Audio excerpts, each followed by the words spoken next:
Hello! Welcome to my vlog. I'm Ontoy TV. At ngayon, gusto ko po sa inyong i-share kung paano po mag-start ng isang negosyo.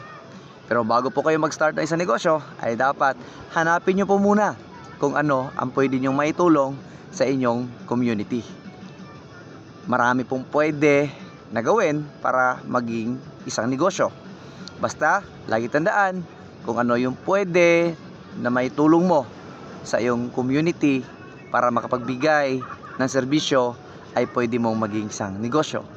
So, ang iba, sabi nila, kailangan ng pera. Oo, tama po kayo. Kailangan po ng pera.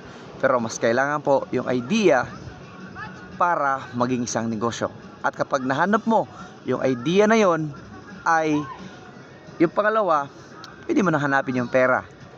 Pwede mong i-loan, pwede mong utangin sa kaibigan, or depende kung anong pagkukunan mo ng pera. Basta ang importante ay mahanap mo kung ano yung pinakaswak na makatulong sa community na mayroon ka.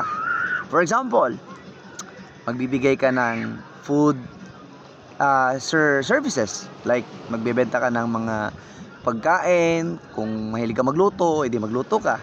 Or di kaya magaling ka naman magmotor at meron kang lisensya, pwede mong i-offer as a business yung pagiging motor rider doon sa komunidad mo. At marami pang iba na pwede mong gawin para maging sa negosyo. Basta importante, hanapin mo kung ano yung makakatulong sa community para maging negosyo. Yun lang po. I'm your Ontoy TV. Salot sa mga negosyante.